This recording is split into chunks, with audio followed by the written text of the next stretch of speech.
Uma forma muito utilizada de representação de sistemas complexos em sistemas de controle é a representação em diagramas de blocos.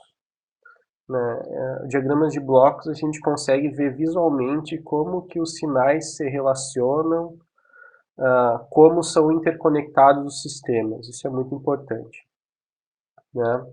O diagrama de blocos mais simples que existe é de uma única função de transferência, com uma determinada entrada U, por exemplo, e saída Y, função de transferência aqui G de S. U é muito usado para entradas em sistemas e Y usado para saídas. Essas duas variáveis são muito utilizadas para entrada e para saída. Bom, então, no caso nós temos aqui função de transferência, mas o diagrama de blocos tem as seguintes partes. Tem ponto de soma, por exemplo, é representado geralmente dessa forma aqui. Aqui com uma entrada A, uma entrada B, a saída vai ser A menos B. O sinal da soma geralmente é representado aqui junto, aqui os dois, aqui uma entrada com soma positiva, outra com subtração. Pontos de ramificação também são utilizados aqui em diagramas de blocos. Aqui, ponto de ramificação é quando a gente pega um sinal e utiliza ele em mais de um ponto. Aqui nós temos a saída Y, que é realimentada aqui para esse ponto de soma aqui. Dentro do diagrama de blocos nós temos essas definições. O que é uma malha? Malha é um caminho fechado aqui dentro de um diagrama de blocos aqui, ou de um diagrama de fluxo de sinais. O diagrama de blocos ele representa um fluxo de sinais sempre, porque as setas elas têm orientação. As setas elas têm um sentido para onde vão esses sinais. Uma malha é esse caminho fechado, por exemplo. Nós sempre vamos ter uma realimentação dentro de uma malha. Aqui destacado em vermelho. Realimentação é sempre somar um sinal posterior no diagrama de blocos com um sinal anterior. Que essa parte aqui, nós pegamos o sinal posterior e somamos aqui a um sinal anterior, no caso com subtração negativa, uma realimentação negativa aqui, nós temos aqui uma realimentação. Em controle, em malha fechada, geralmente a gente utiliza a realimentação negativa, como esse caso aqui. Uma saída Y é subtraída de uma referência R, por exemplo, para gerar um erro de controle. Essa realimentação negativa é geralmente utilizada assim. Por quê? Porque se a gente realimentasse positivamente, geralmente, se a nossa G de S, que é positivo também, ocorreria uma instabilidade, ou seja, nós realimentamos um sinal que vai crescendo cada vez mais até explodir pelo fato de somar um valor que sempre está crescendo aqui. Então seria uma realimentação positiva, geralmente é estável. Isso a gente vai ver na segunda parte da disciplina. Bom, um diagrama de blocos de sistema aqui de controle em malha fechada com realimentação negativa. Nós temos aqui uma realimentação negativa, vamos considerar esse diagrama de blocos. O que é cada uma dessas partes aqui? A gente tem essas definições que são importantes aqui em sistemas de controle. Função de transferência de malha aberta. O que é? A função de transferência da malha, que inicia aqui na saída do ponto de soma e finaliza aqui na entrada desse ponto de soma, após na realimentação. Então, o ganho dessa malha, que é a função de transferência de malha aberta, por que se chama aberta? Porque nós estamos aqui não concluindo aqui a realimentação, só verificando aqui a multiplicação dessas duas funções de transferência, G de S e H de S.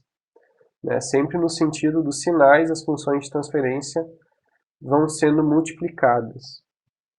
Então, essa função de transferência de malha aberta, que a gente usa muito como T de S, no DORF utiliza L de S, se não me engano. Aqui no caso é B de S sobre E de S. Vai ser G de S vezes H de S. Por que que multiplica? Porque na frequência aqui a gente consegue multiplicar essas funções de transferência no domínio da frequência em S. Se fosse no domínio do tempo, seria a operação da convolução. O domínio da frequência aqui é multiplicação dos sinais. Então, esse sinal B de S aqui é igual a H de S vezes G de S vezes o E de S. Né? Então, T de S igual a B de S sobre E de S igual a G de S vezes H de S. Função de transferência de malha aberta.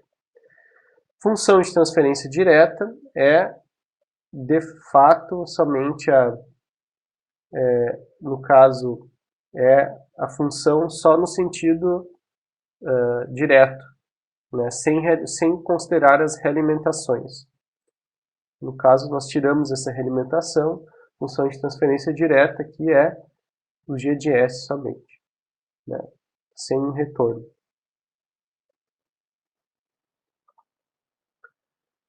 Então, desse diagrama de bloco, sistema de malha fechada, a gente vai ter umas relações mais importantes aqui em sistemas de controle, que é qual que é a função de transferência de malha fechada num sistema de controle.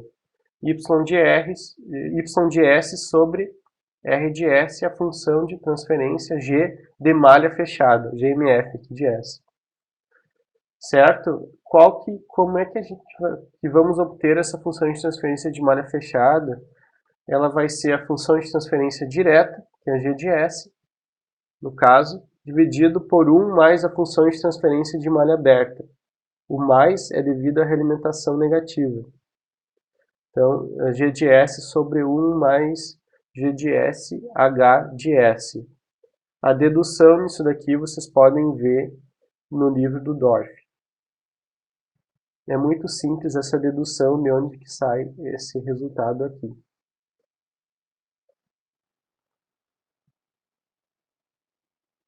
Bom, quando nós temos mais de uma entrada, a mesma relação vai valer também.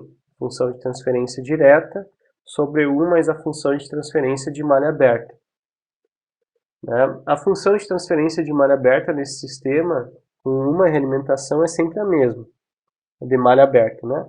De malha aberta aqui vai ser G1 vezes G2 vezes H. Ó.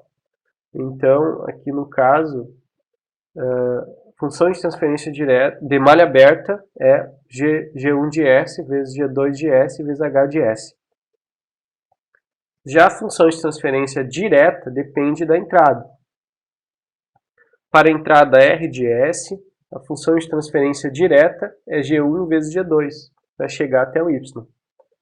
Então, a saída Y em relação a R, é a função de transferência de R para Y, vai ser função de transferência direta, G1 vezes G2, sobre 1 mais a função de transferência de malha aberta, que é 1 sobre 1 mais G1, G2, H de S. Né? Para outra entrada D de S, que pode ser considerada, por exemplo, um distúrbio no sistema, nós vamos ter a função de transferência direta diferente. A função de transferência direta é somente G2 de S. Então, Y sobre D, né, é G2 sobre 1 mais G1, G2, H. A função de transferência de malha aberta, essa daqui mantém-se a mesma. Bom, como obter a partir de um sistema, obter o seu diagrama de blocos equivalente? Isso é possível, né, obter o diagrama de blocos equivalente de um sistema. Nós podemos verificar aqui, né, esse sistema que a gente já viu a função de transferência dele, modelou já a função de transferência. Nós podemos obter um diagrama de blocos desse sistema aqui, escrevendo suas equações. Né? Nós temos, a partir da entrada VI, que é uma entrada no diagrama de blocos, nós podemos verificar aqui que a corrente vai ser, a corrente no resistor é VI menos VO sobre R, V sobre R, né? Onde V é a tensão de diferença aqui, de tensão no resistor, VI menos VO. Outra equação aqui do circuito elétrico é que VO vai ser igual a impedância do capacitor vezes a corrente, onde a impedância do capacitor é 1 sobre SC. Então, a gente obtém aqui, já que em Laplace, né, já escrevemos equações de forma de Laplace, ou seja, com impedância complexa, com impedância no formato de Laplace. Então, a partir disso, a gente pode obter o diagrama de blocos das duas equações. A primeira equação, ela é exatamente isso daí. Temos a entrada VI, a nossa saída é VO. Né? Então, a corrente é 1 sobre R vezes VI menos VO. Então, a corrente ela tem esse ponto de soma aqui, e uma multiplicação por 1 sobre R. Por fim, VO igual a 1 sobre SC vezes a corrente. Então, utilizando essa função de transferência, 1 sobre SC, que é a impedância do capacitor, nós temos aqui a relação entre a corrente e a tensão de saída. Nesse caso, a função de transferência direta vai ser 1 sobre R vezes 1 sobre SC, ou seja, 1 sobre SRC. Já a função de transferência de malha aberta é igual à função de transferência direta nesse caso, pois nós não temos ganho na realimentação aqui. Nós temos só aqui a função de transferência direta, vai ser 1 sobre R vezes 1 sobre SC, função de transferência de malha aberta, desculpa. 1 sobre R vezes 1 sobre SC vezes 1, aqui não temos nenhum ganho na realimentação. Então o resultado vai ser igual àquele lá que nós já obtivemos pelo divisor de impedância. Temos algumas regras para a simplificação do diagrama de blocos, que nós podemos utilizar para simplificar. Né? Por exemplo, combinando dois blocos em cascata, né? Nós temos dois blocos, um logo depois do outro, no diagrama de fluxo de sinais, G1 e G2. O equivalente vai ser a multiplicação dos dois sistemas, no domínio da frequência, claro, G1 de S vezes G2 de S. Deslocamento de pontos de soma, isso daqui é muito importante também, deslocando da entrada para a saída. É equivalente, claro, a deslocar esse ponto de soma daqui para cá, é equivalente a multiplicar x1 por g e multiplicar o sinal x2 por g novamente e fazer a subtração aqui, ou soma, logo depois. O x3 continua valendo a mesma coisa, é g vezes x1 menos x2. Né? E aqui também, aqui x3 igual a x1 vezes g, digamos, menos x2 vezes g. É a mesma coisa, a propriedade ali associativa da matemática. Distributiva, né? As propriedades associativa e distributiva, elas são utilizadas aqui para simplificação do diagrama de blocos. Já deslocar um ponto de ramificação ou ponto de coleta, aqui, como usado aqui no DORF, da saída para a entrada de um bloco. Né? Nós temos aqui que a variável x2 ela é x1 vezes g. Se nós quisermos deslocar esse ponto para cá, nós temos que manter o x2 da mesma forma, x1 vezes g. Só que agora nós criamos um outro bloco g para substituir no deslocamento aqui. x2 se mantém o mesmo valor, que é x1 vezes g. Já outra regra, deslocar esse ponto daqui para lá. É o inverso, é a operação inversa. Que nós temos que x1 igual ao próprio x1, né? Então, x2 e x2 é igual a x1 vezes g. Para voltar para o x1, nós temos que multiplicar por 1 sobre g. Então, g vezes 1 sobre g vai ser o próprio x1. Seguindo, outra regra, deslocando um ponto de soma para a entrada de um bloco. Da mesma forma, com operação análoga à que a gente viu antes do deslocamento para frente, deslocamento para trás. No caso, nós temos aqui que a variável x3 é igual a g vezes x1 mais ou menos x2. Nós temos que manter o mesmo valor para essa variável de saída x3. Então, mantenho aqui x1 vezes g, mais ou menos, agora x2 vezes 1 sobre g vezes g, ou seja, mais ou menos x2. Ou seja, o x2 ele tem que manter aqui no x3. Aqui. x3 igual a g vezes x1, mais ou menos x2. Então, nós temos que multiplicar aqui o x2 por 1 sobre g, já que ele vai ser multiplicado por g logo em seguida. Eliminação de malha de realimentação é o que a gente viu lá anteriormente. Né? Isso daqui é uma das operações mais importantes do diagrama de blocos que vocês têm que saber de cor. No caso, x2 vai ser igual aqui, nós temos essa malha de realimentação, né? Vai ser, se nós temos um sinal de realimentação positiva, nós teremos aqui x2 igual a g sobre 1 menos GH. Mas se a realimentação for negativa, como é o padrão, é o que mais acontece em sistemas de controle, realimentação negativa, nós teremos que x2 igual a x1 vezes g sobre 1 mais GH. Então, temos que cuidar que sempre troca o sinal aqui, aqui nessa soma, né? Quando é realimentação positiva, aqui vira negativo. Quando a realimentação é negativa, aqui vira positivo. Exemplo, simplificação desse diagrama de blocos aqui, que é um exemplo do livro do Algata, que é livro-texto também da nossa disciplina. Nós temos um diagrama de blocos aqui com funções de transferência G1, G2, G3, G4, G5.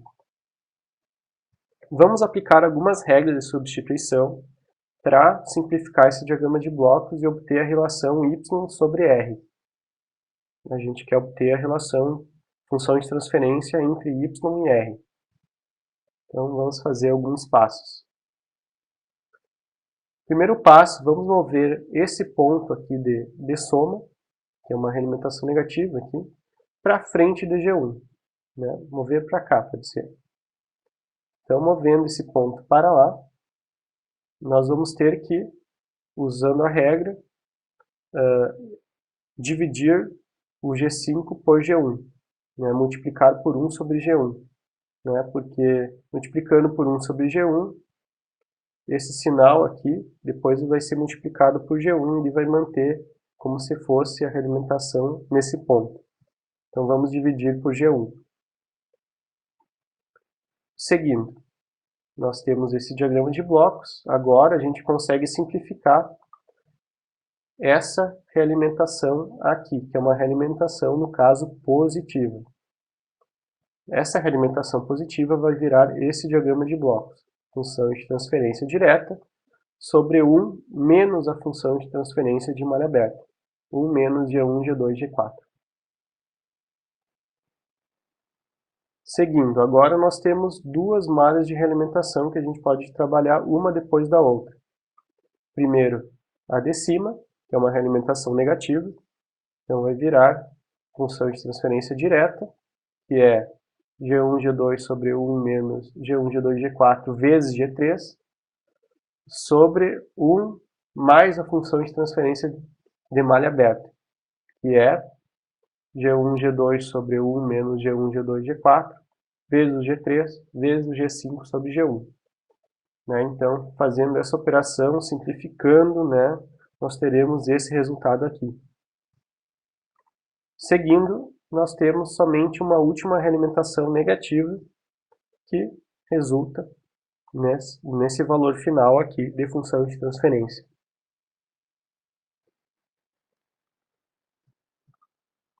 Logo em seguida, a gente vai ver o método do professor Shankar Bhattacharya, que é um método utilizando o método computacional para resolver diagrama de blocos.